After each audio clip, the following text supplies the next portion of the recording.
Над небасхілам паўставала першая вячэрняя зорка. Удалечыні віднеліся купа дрэваў. «Прогуляемся», — вымовіў Еша. Яны разам пайшлі па белай дарожцы ў сад. «Яна любіць цябе», — раптам вымовіў Алекс. «Яны ўсе любяць мяне», — ціха адказаў той. «Толькі яна цябе яшчэ і кахае». Словы Алекса ўпалі ў ноч, як кроплі распаўленага металу ў ваду, і адразу чорнымі камянямі пайшлі на дно. «Яны павінны любіць айца майго, не мяне. Я ж адзіны з ім. Праз мяне яны атрымоўваюць яго міласць. Яны гэта пакуль не разумеюць. Я хутка сыду. І я застануся тут. У іх сэрцах я застануся любоўю, вялікшай, чым гэты сусвет, якую гэты сусвет грэшны абмежаваны не можа ўмесціць. Тое, што я павінен быў даць ім, я даў. Тое, што павінен быў сказаць, сказаў. Я прыйшоў сюды дзеля айца майго. Я хутка пакіну гэты дух скорбі». Ён взглянуў на свае рукі, прыгожыя, тонкія рукі пісьменнага чалавека. «Яна кахае мяне, чалавека», — ціха вымовіў ён. «Але ж я болей, чым чалавек. Мне шкада яе, шкада ўсіх вас. Аднак нічога нельга змяніць. Вы болей не можаце жыць, як раней, плотскім, цялесным. Во мне гарыць полымя духу, і я запаліў іх душы светым агнём. Яны ж панясуць яго далей, пакуль самі не згараць у ім. І гэта агонь ёсць любоў, імкненне да яго. Жарсць, якая спапяляе, немагчыма любіць Бога дужа моцна. Як бы ты яго не любіў, гэтага ўсё роўна будзе недастаткова.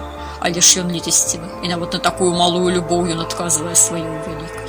Айцец — гэта таямніца, і ў ёй кожны атрымае нешта сваё. Прымаючы любоў айца, мы пачынаем адлюстроўваць яе ў сусвет, і самі ззяем, як зоркі, напоўненыя гэтым дзівосным святлом. І гэта найвялікшае шчасце — любіць самому, любіць сусвет і людзей так, як цябе любіць нябёсны айцец, любоўю невычэрпнай, якую душа атрымоўвае праз яго. Я вучыў іх любві, і цябе я вучу любві, Алекс. Любві вялікай, якая не мае межаў. І ў такой любві чалавек забывае самое сябе. Яму важны толькі той, каго ён любіць, каго кахае. Менавіта так, кахае. Бо любоў, якую душа адчувае да Бога, боская любоў гарачая. Яна мацней любой спапяляючай цела жарсці, бо ж яна спапяляе душу. Гэта святое каханне, адвечная прага зліцця, з'яднання, жаданне ўвайсці ва ўлонне, прыняць у сябе плоць, зліцца і ў целе, і ў крыві, і ў духу. Гэта імкненне такое моцнае, што нішто не можа яго задаволіць. Нішто, акрамя Бога. А для Бога няма нічога немагчымага. Чым болей расце душа, тым болей яна можа ўмесціць яго, і тым болей поўна яна можа задаволіць гэтую сваю нябёсную жарсць. І гэтак бясконца. Таму што Бог бясконцы, айцец бясконцы ў сваёй літасці, ў сваёй любві, у сваім каханні. Ты адчуваеш любоў яго, Алекс? Ціха запытаў ён. Вакол спявалі салаўі. Раптам з вачэй Алекса хлынулі слёзы. Ён быў тут, з ім, і хутка ён яго страціць. Ён жа мог слухаць яго бясконца, мог бы сядзець ля яго ног і адчуваць гэта яго святло. Ціхае, пранізваючае яго ўсяго.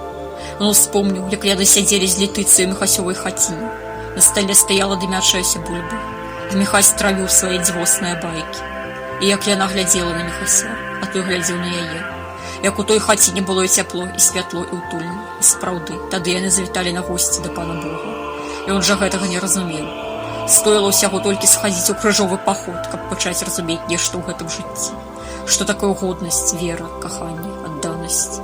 А раптам побач пачуліся нечыя цяжкія крокі. Мноства ног набліжалася, і Еша ўзняў руку. «Мой час надышоў», — ціха вымовіў ён, і пасунуў Алекса рукою ў цень, робячы крок на святло.